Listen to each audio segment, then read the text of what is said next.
Amém, irmãs? Deus seja louvado e venha assim responder todas as orações conforme a vontade dele, né? Porque ele sabe o que é bom para nós. Quero agradecer a presença de todos nesta madrugada e vamos dar continuidade ao nosso estudo, que é sobre as viagens missionárias do apóstolo Paulo. Porque Deus nos instruiu em estudar as viagens do apóstolo Paulo? Porque em cada lugar que ele foi, ele teve uma experiência, né? Uma experiência interessante. E também me inspirou a falar sobre isso, por causa também nós que somos missionários, né? Sempre estamos indo às cidades, viajando para levar as boas novas de salvação.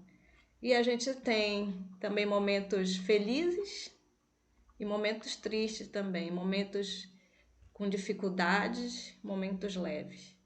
E nas minhas viagens, particularmente, Deus sempre me ilumina com as experiências do apóstolo Paulo, as experiências dos discípulos, as experiências de Jesus nas viagens deles, né? Então, hoje nós vamos estudar o capítulo 23 do livro Atos dos Apóstolos. É esse livro que nós estamos estudando, focando as viagens missionárias do apóstolo Paulo, ok? E hoje nós vamos falar sobre Bereia e Atenas, que foram as duas cidades que o apóstolo Paulo ele foi evangelizar.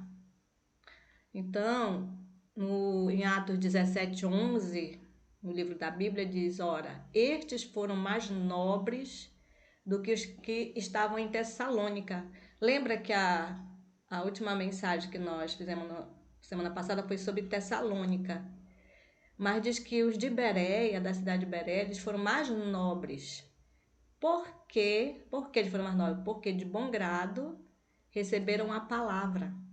E examinando cada dia nas escrituras se essas coisas eram assim. Então, Paulo ficou Irmã, maravilhado qual o com tema mesmo? Bereia e Atenas. Nós estamos estudando as viagens missionárias de Paulo. E Paulo ele passou em várias cidades. Na semana passada nós ficamos no estudo em que ele foi para Tessalônica. E hoje nós vamos estudar o trabalho dele na cidade de Bereia e Atenas. Capítulo 23 do livro de Atos dos Apóstolos. Então, quando ele Muito chegou obrigada. lá em Bereia, ele ficou maravilhado, porque os irmãos lá, além dele pregar, eles investigavam, eles examinavam as escrituras, se realmente era assim como ele estava falando. Então, ele ficou muito feliz com isso. Então, Bereia era uma cidade grega, é uma cidade grega localizada na Macedônia.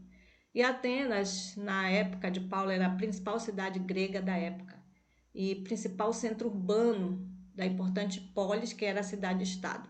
Atenas alcançou seu auge durante o período clássico da Grécia Antiga. Então, essas duas cidades que ele visitou. Em Bereia, Paulo encontrou judeus dispostos a pesquisar as verdades por eles ensinadas. A respeito deles, declara o relatório de Lucas, Lucas que escreveu sobre os bereanos. Estes foram mais nobres do que os que estavam em Tessalônica, porque de bom grado receberam a palavra, examinando cada dia nas Escrituras, se estas coisas eram assim. De sorte que creram muito deles, e também mulheres gregas da classe nobre e não poucos varões.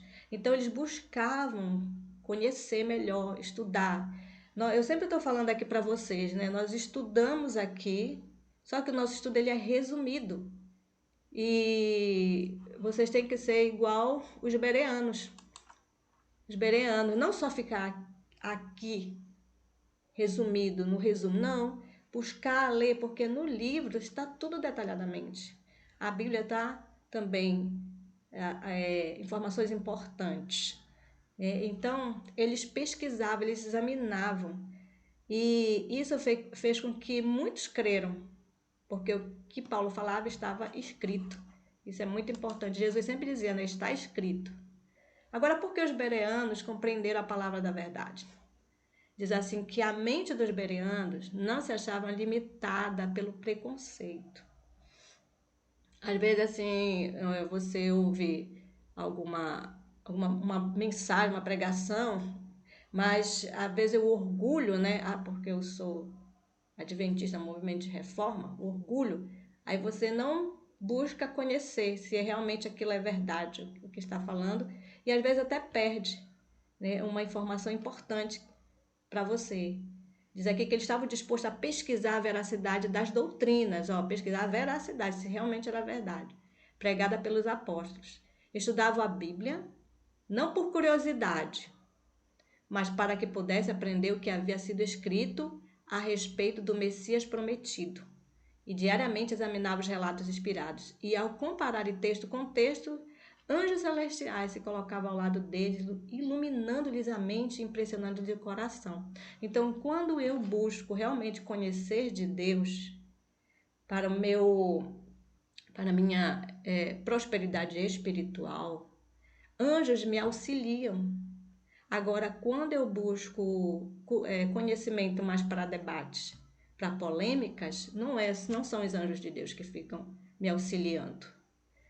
Se nas cenas finais da história da Terra, aqueles a quem são proclamadas verdades decisivas, seguisse o exemplo dos bereanos, examinando diariamente as Escrituras e comparando com a palavra de Deus, as mensagens a ele levadas, haveria hoje em dia grande número de pessoas leais aos preceitos da lei de Deus, onde agora existem relativamente poucos. Então, nós estamos vivendo nas cenas finais da Terra, e se eu estou na classe dos que estão proclamando a verdade, que é decisiva para o tempo de hoje, nós devemos seguir o exemplo dos bereanos, examinar todos os dias a palavra de Deus.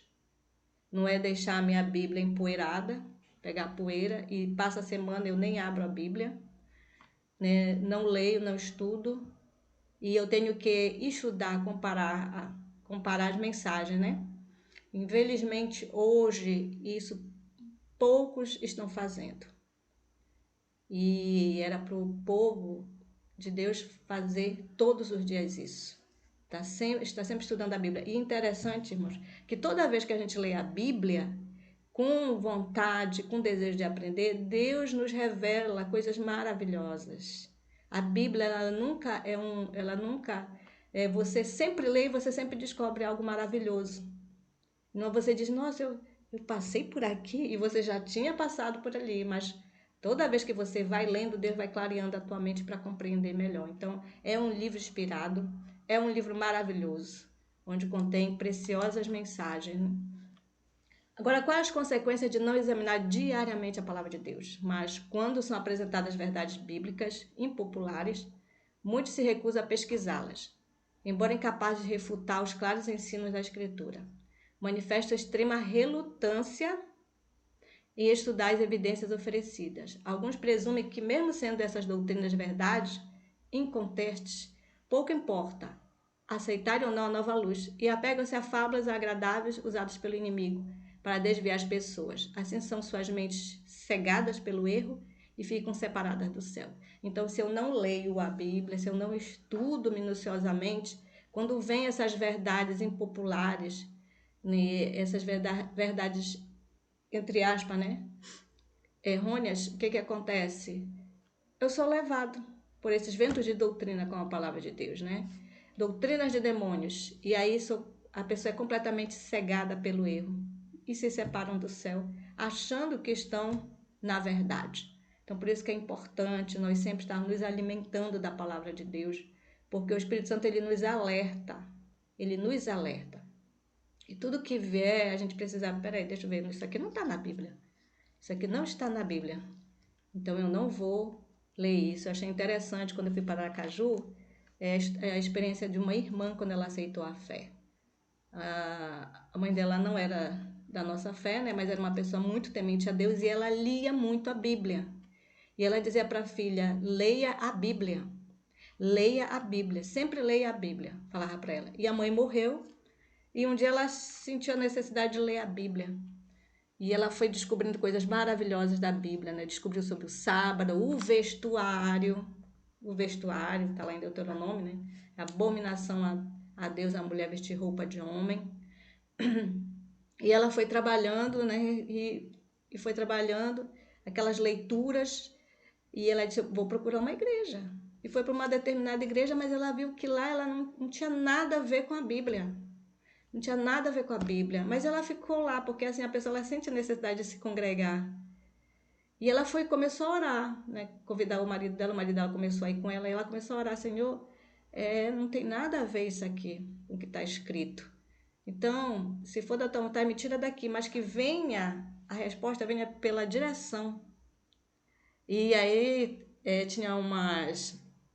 sempre tinha umas campanhas nessa determinada denominação, né? Umas campanhas de lucros, de oferta. E ela disse que ela nunca colaborou. E aí, nessa campanha, eles exigiram. E quem não fizesse, que saísse. Aí ela disse, bom, então é para eu sair. E saiu. Saiu desse lugar, né? E ficou orando. Não preciso me congregar. Foi para outra. Disseram, não vamos te ensinar a doutrina da igreja. Não quero saber da doutrina da igreja. Eu quero saber da doutrina da Bíblia. E foi quando Deus mostrou a verdade para ela. E hoje ela está.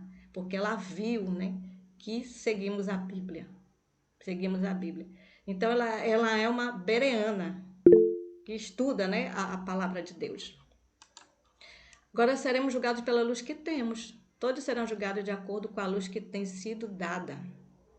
O Senhor envia seus embaixadores com a mensagem de salvação e aos que a ouvem, ele faz responsáveis pela maneira por que trata as palavras de seus servos. Os que sinceramente buscarem a verdade pesquisarão cuidadosamente à luz da palavra de Deus, as doutrinas a eles apresentadas. Então, diz aqui, nós somos embaixadores, né, da salvação. E Deus, ele faz responsável, né? A gente transmite a mensagem. Aquela pessoa que ouve, né, ela é responsável de como ela vai tratar essa mensagem. Se ela vai rejeitar, se ela vai arquivar ou se ela vai levar à frente, né? Então, diz aqui que os que sinceramente buscam a verdade vão pesquisar cuidadosamente, né? À luz da palavra de Deus, vão pesquisar de acordo com a Bíblia, as doutrinas que foram a eles apresentadas. E seremos julgados pela luz que temos. Irmãos, o testemunho fala dos anões espirituais. Quem são os anões espirituais? São aqueles que batizaram, mas estagnaram no tempo. Não continuaram o seu estudo. Não, eu já sei a Bíblia, eu já li uma vez o testemunho, então para mim está o suficiente. Não. Nós cristãos, nós servimos uma faculdade celestial. E eu vejo assim muitos tesouros na Bíblia e nos testemunhos. E o povo antigo, eles liam muito, estudavam muito os testemunhos, a Bíblia. E hoje o povo não está mais fazendo isso. Não está mais fazendo isso, e isso é muito prejudicial. Nem as revistas, vem as revistas da Observador da Verdade com mensagem muito importante. Poucos leem as revistas. Teve um jovem que ele conheceu uma determinada jovem e ela perguntou sobre a separação da nossa igreja, né? Ele não soube responder. E interessante que nesse mês veio a revista do Observador da Verdade falando sobre a história. E ele veio falar para mim, né? Eu disse para ele, vem cá, você leu a revista? Não, eu disse, como é que você quer... Eu falei assim para ele que você saiu envergonhado. A palavra de Deus diz que nós devemos saber manejar bem a palavra, né? E ser obreiros que saibam manejar a palavra para não ser envergonhado. E você sai envergonhado, sabe por quê? Porque você não lê, você não estuda. E você perdeu uma oportunidade. Agora vai estudar, vai ler e vai explicar por o que ela quer saber. Né? O que ela quer saber. Então, irmãos, por isso devemos estar sempre atualizados, para não sermos envergonhados, mas sim podemos exaltar o nome do Senhor com a verdade. Bom, o que aconteceu? Paulo foi bem sucedido lá em Bereia, pregou, os irmãos aceitaram, ficaram muito felizes, pessoas foram convertidas à verdade, os outros que já conheciam foram alicerçados, mas sempre tem os ciumentos, invejosos, e estavam no encalço ali de Paulo. Então, Paulo teve que ir para Atenas. Esse foi o motivo da viagem de Paulo. Aqui é o capítulo 23, não é o 22. Então, os judeus incrédulos de Tessalônica, cheios de ciúme e ódio contra os apóstolos, e não satisfeitos com havê-los expulsos de sua própria cidade, seguiram-nos até Bereia e levantaram contra eles as paixões excitáveis da classe baixa. Temendo que seria exercida violência contra Paulo, caso ele permanecesse ali, os irmãos o enviaram para Atenas, acompanhado de alguns novos conversos bereanos. Então, os judeus incrédulos ficaram ali no encalço de Paulo, né? Eles vieram de Tessalônica, já tinham expulsado Paulo lá de Tessalônica, e souberam que eles estavam na Bereia, foram lá querer fazer um mal para o apóstolo, né? Mas os irmãos não deixaram, e aí eles teve que viajar para Atenas. Bom, Atenas, foi a cidade de Atenas era a metrópole do paganismo. Aí Paulo não se encontrou com uma população crédula e ignorante, como em Listra, mas com um povo famoso por sua inteligência e cultura. Em todos os lugares estavam estátuas de deuses e de heróis divisados da história e da poesia. O senso do povo estava empolgado com o esplendor e a beleza da arte. E todos os lados santuários, altares e templos, representando enorme despesa, exibiam suas formas maciças. Tudo isso fez de Atenas uma vasta galeria de arte.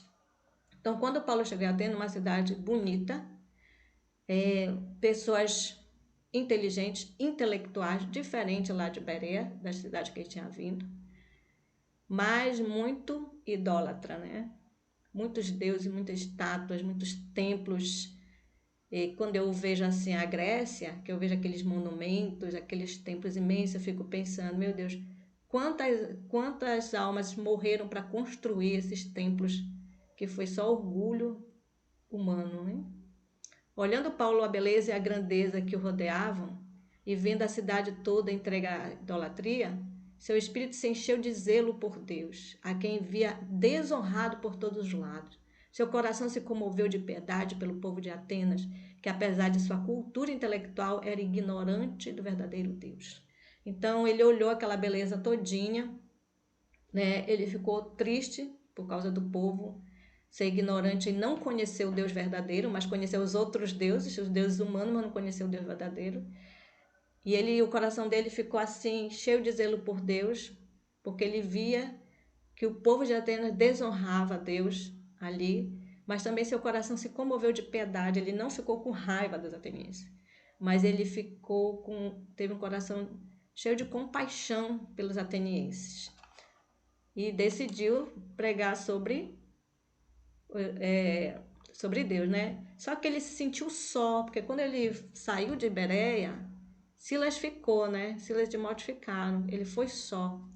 E nessa grande cidade onde Deus não era adorado, Paulo foi oprimido por um sentimento de solidão e anelou a simpatia e o auxílio de seus colaboradores. Obstáculos aparentemente intransponíveis se apresentaram diante dele, fazendo com que se lhes afigurassem quase sem esperança a tentativa de alcançar o coração do povo. Enquanto esperava Silas e Timóteo, Paulo não ficou ocioso. Dissertava na sinagoga entre os judeus e os piedosos, também na praça, todos os dias entre os que se encontravam ali. Irmãos, ele chegou lá, né, viu toda aquela situação da cidade, teve compaixão dos moradores, né, ficou triste porque Deus era desonrado pela idolatria. E ele se sentiu só. Agora imagina, às vezes não dá, vem aqui, né? A gente querer desanimar, meu Deus. Mas ele foi só naquele momento, porque Paulo era humano. Mas ele disse, não, eu vou trabalhar. Então, dizer que ele não ficou na ociosidade, ele não foi para casa dele, cruzou os braços, ficou ali choramingando. Não. Ele começou a ir para as praças, para as sinagogas, né? Para a igreja, a sinagoga era a igreja, para a sinagoga. E ali o quê? Começou a trabalhar, começou a falar da verdade a todos que se encontravam ali. E com isso que aconteceu, Paulo pregando, o que quer dizer esse paroleiro, que quer dizer falador?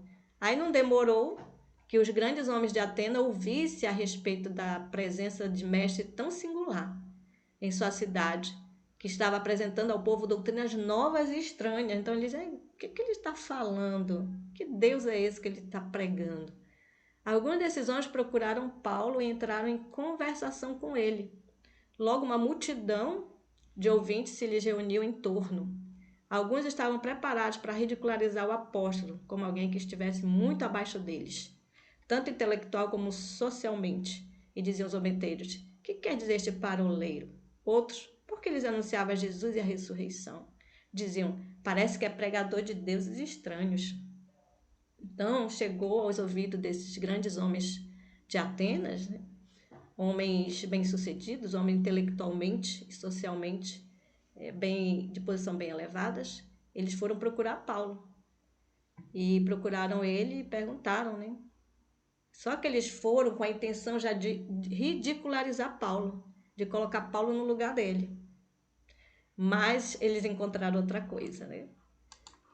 Então, Paulo teve esse encontro com os filósofos e logo viram que ele, né, Paulo, ele tinha um conhecimento superior, mesmo ao dele.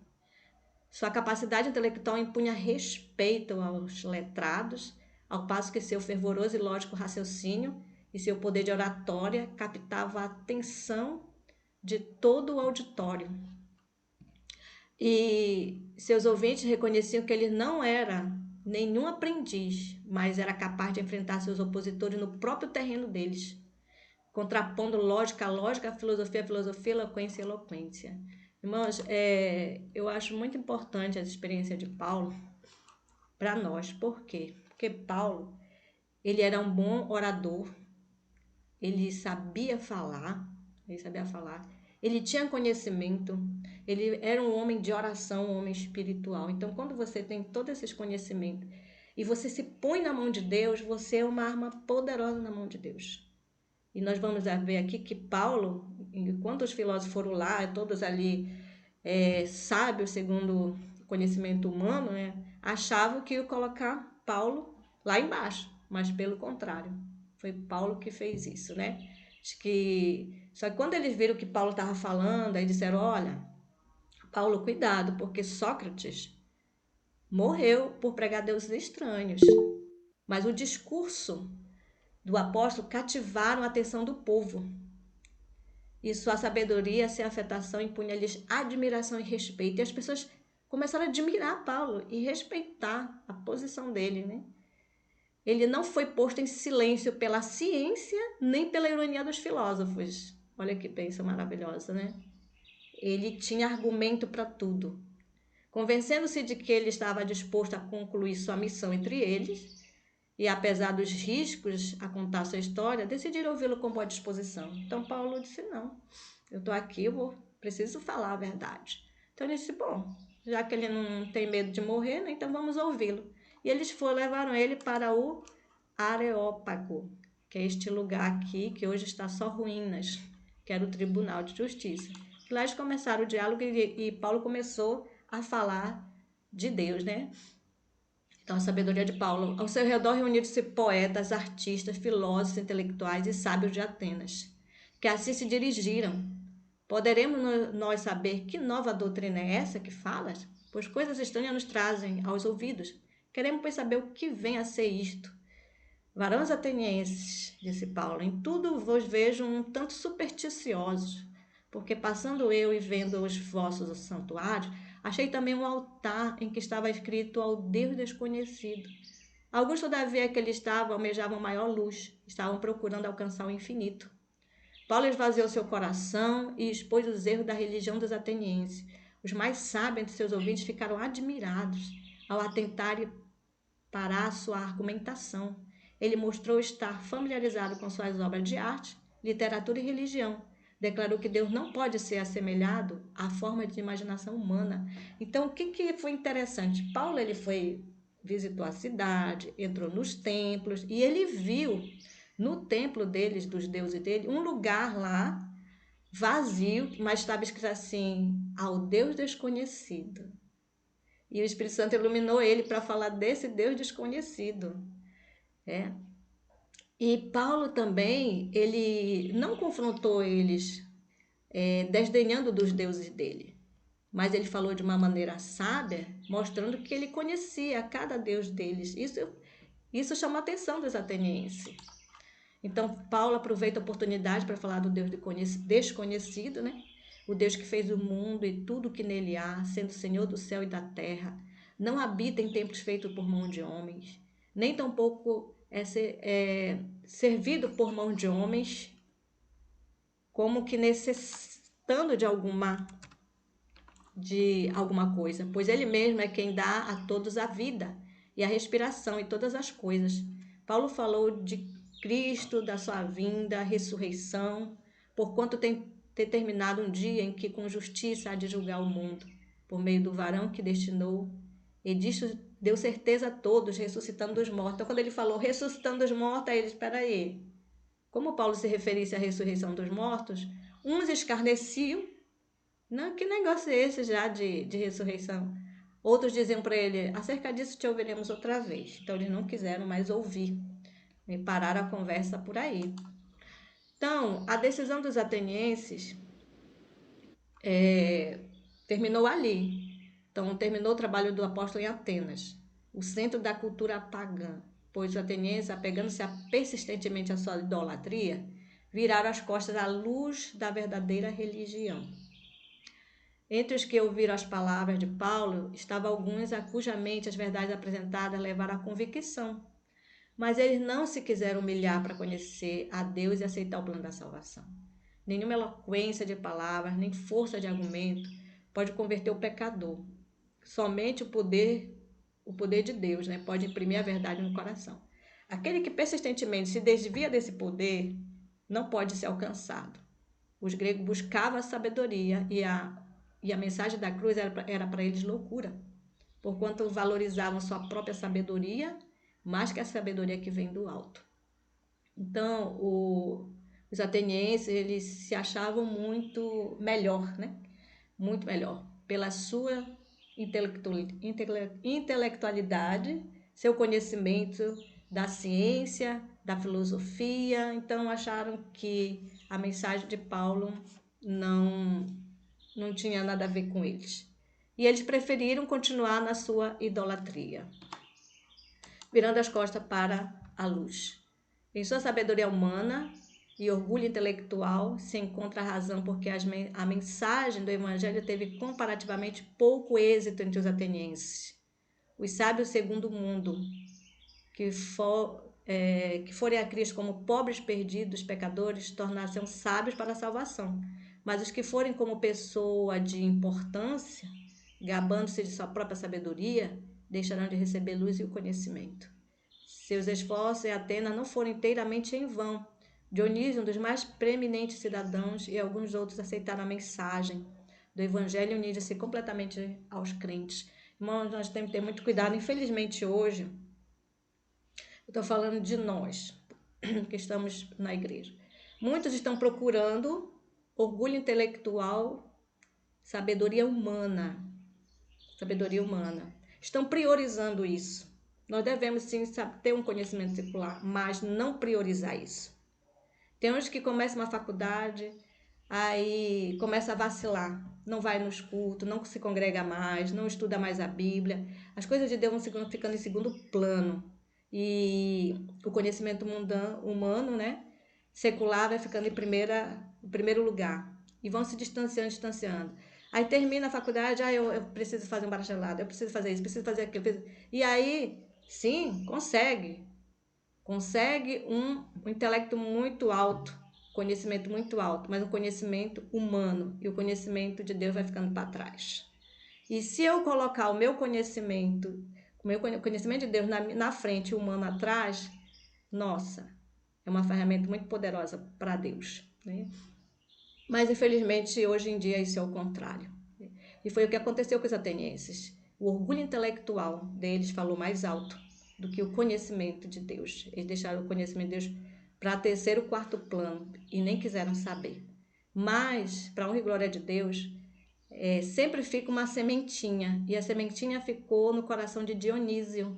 E alguns outros também aceitaram, né, o evangelho e uniram-se aos irmãos que foram com eles, né, ali pregar o evangelho.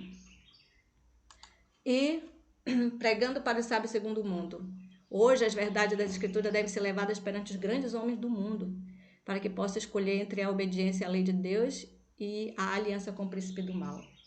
Em cada esforço para alcançar as mais altas classes, o obreiro de Deus necessita de forte fé. As aparências podem parecer desoladoras, mas na hora mais escura, a luz do alto, a força dos que amam a Deus e a Ele servem será renovada a cada dia. Não deve haver nenhum desalento em relação com o trabalho de Deus. A fé do consagrado obreiro tem de resistir a cada prova que alcance. Deus está disposto a outorgar a seus servos toda a fortaleza de que precisam e a dar-lhes sabedoria de suas variadas necessidades, que as suas variadas necessidades impõem. Ele fará mais que cumprir as mais altas expectativas dos que nele põem sua confiança.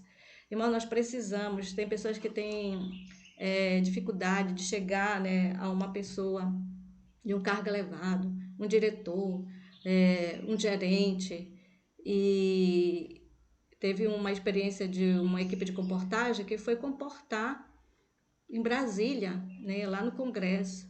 E um jovem chegou até o presidente, não perdeu a oportunidade, deu o livro de Apocalipse para o presidente anterior, né?